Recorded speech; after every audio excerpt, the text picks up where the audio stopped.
In this video, we're going to tackle problem 12.1a. Before we jump into the problem, I want to remind you, you can get a copy of my whole workbook for yourself, and it's free. Go to my website, tonybell.com, click the PDF link. There's no sign in. I don't ask for your email, nothing like that. You just get a valuable PDF workbook. And if you scroll down to mod 12, you'll find 12.1a, and you'll see it's a free video. You'll also note that there are plenty of videos that are members only. If you get great value out of this free stuff, I hope you'll consider a channel membership. Thanks for watching. Let's jump into the problem. Let's have a look at problem 12.1a, accounting for intangible assets. This is a simple version of that question where we buy an intangible for cash, and we're going to amortize it a little and check on what the carrying amount is. So we're going to, with each of these intangibles, copyrights, trademarks, customer lists, franchises, we're going to be buying them from somebody else, using them for a while, and saying, how do we keep track of that stuff? So, you can buy a customer list from somebody and we're saying, how does that value of that customer list change over time? Well, that's what this problem is all about. So we're going to do three tasks, 2 entries. 1, we're going to record an entry to buy the thing. 2, we're going to say, how much did it amortize to year end? And 3, we'll say, well, after it's amortized, what are we carrying it at?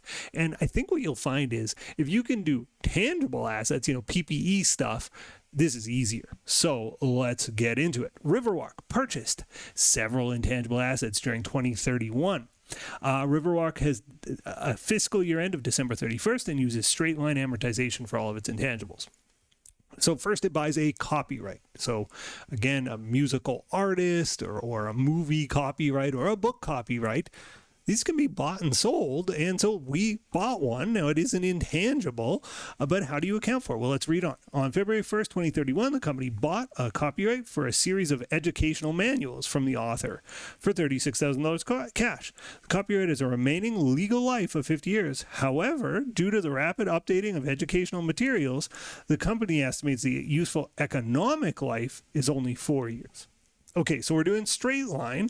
So 36,000, no residual value we're assuming, divided by the number of years. But what do I use as my number of years? 50 years, the legal life, or 4 years, the economic life? And the answer is 4 years, right? We're not going to do it over the legal life if the thing has no value after 4 years. So 36,000 divided by 4 gives us amortization of $9,000 a year, and now we just have to figure out, well, how much amortization in 2031? If we bought it February 1st, it's 11 months. February, March, April, May, June, July, August, September, October, November, count December, 11 months. So I'll go times 11 divided by 12, 8250. Okay, so we got 2 journal entries to do. First, Feb 1st, we're going to buy the copyright. To buy a copyright, it's just like buying a truck, debit truck. Well, here we debit copyright, 36,000, and we credit cash, 36,000. Then on December 31st, we're going to debit amortization expense. I'll shorthand that to amortexp, and the amount we just said was 8250. Again, 9,000 a year, and this is 11/12ths of a year. And we credit not accumulated depreciation, but accumulated amortization copyright for 8250. So what's the copyright being carried at on my books? Well, I bought it for 36. I've just depreciated or amortized it for 8250. Its carrying amount is 27,750. So this was part A, part B, and part C for the copyright. Let's move on to the trademark. Trademark, April 1st, 2031. The company bought a trademark, so a logo. We bought some other company's logo for $180,000 cash. Trademark has a remaining legal life of 15, but the company estimates the economic benefits are only going to last us for 10. So 10 years is going to be the number we use in our calculations. Let's start by buying it. So on April 1st, April Fool's Day, we buy this for $180,000 cash. We're going to debit trademark and credit cash for $180,000. Okay, now we got to figure out, well, how much of this needs to be amortized by December 31st. And so 180,000 over 10 years is $18,000 a year. And we have April, May, June, July, August, September, October, November, December. It's 9 months. So times 9/12ths, 13,500. So just like we did with the previous one, December 31st, we're going to debit amortization expense 13,500, and we credit accumulated amortization on our trademark 13,500. What's the trademark worth on our books? It was worth 180. We amortized it for 13,500. It's going to be carried at 166,500.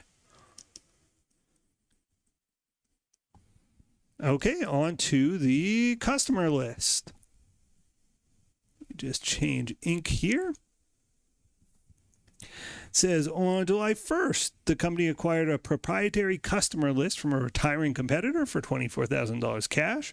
Based on historical attrition rates, management estimates the customer list will generate revenue for 5 years, after which point it's going to have no residual value. So you buy somebody's customers. It's not just a list of customers. The person typically will show you around and say, hey, give your business to this company now. They're taking over the account. And, customer might bail on you, but they're saying, based on what we're buying, we're going to get $24,000 of value.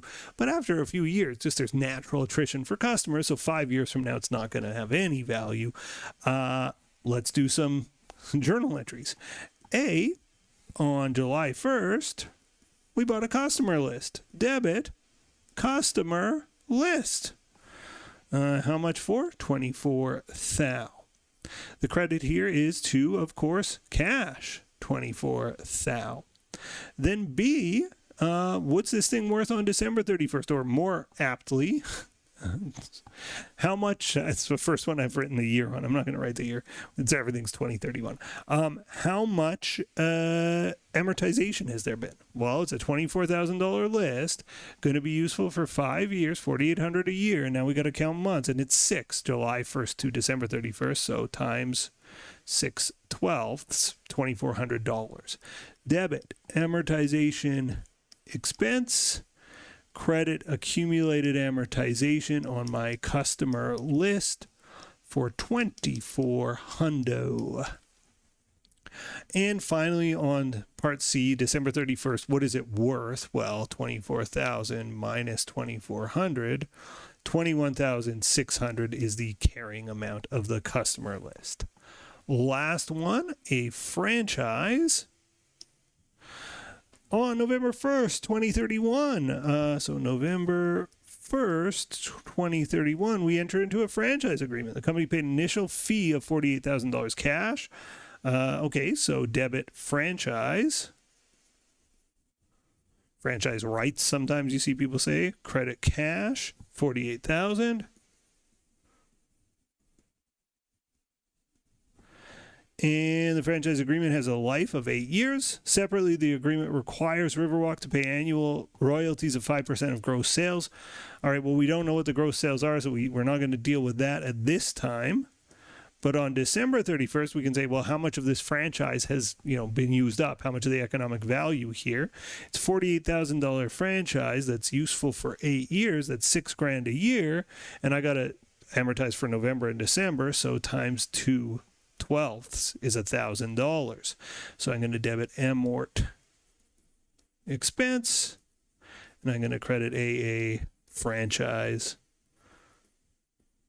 for $1,000. That's 2 months worth of amortization. What's my franchise worth? What's the carrying amount? Well, I bought it for 48. I amortized it for 1.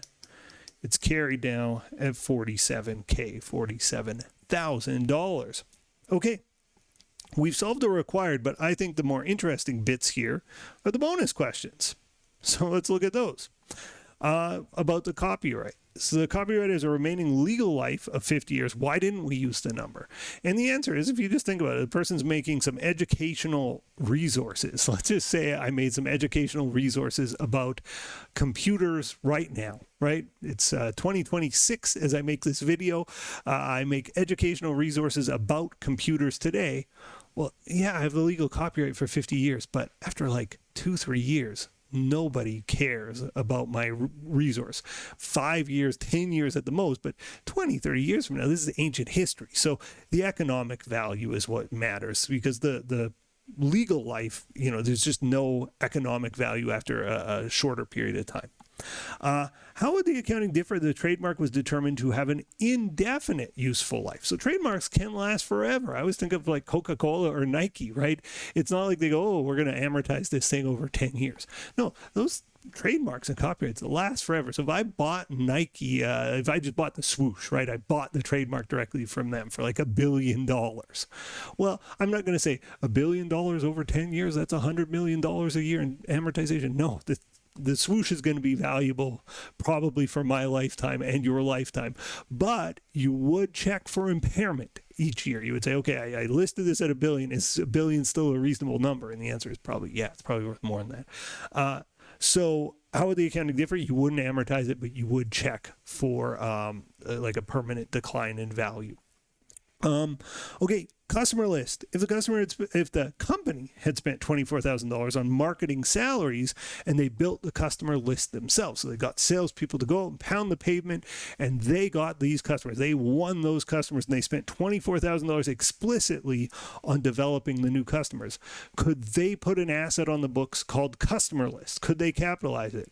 The answer is no. Internally developed intangibles are much tougher to put on the books, and simply you couldn't do it. And the reason is measurement of the value. You know the value of the customer list when you buy it from some other person, right? You know, oh, I paid $24,000. Well, of that $24,000 you paid for your own employees for development, how do you know what the money was used for exactly, right? How do you know that the money was effectively used? When you buy the customer list, you know exactly what you're buying. When you send employees out in the field, a lot of times they might go weeks without getting any leads, right? How do you know what was actually useful spending? And the answer is you don't. So because of that, just measurement of like what is capital there is so difficult, where it's easy when you buy somebody else's customer list. Last one, franchise. Assume the company earned $600,000 in gross sales from November 1st to December 31st. Record the royalty fee. Okay, so, well, we said that this franchise was 5% of sales in royalties, so 5% of 600,000, that's, I think, 30,000, 600 times 0.05. So, pretty easy entry. You're going to debit royalty fee expense, right? This is just an expense, $30,000, and either credit cash or royalty fees payable, right? AP. I'll call it royalty fee payable, but I think cash or AP would be appropriate as well. That's how I would journalize the franchise fee percentage of sales deal. There you go. We've got to the end of 12.1a. As always, I hope the videos help. If they help you, I hope you'll help me, and I hope you'll have a good day. Thanks for watching. See you in the next video. Bye-bye. The next video in our series is right up here, and if you want a supercut of all of the videos in this series, that's the one down below.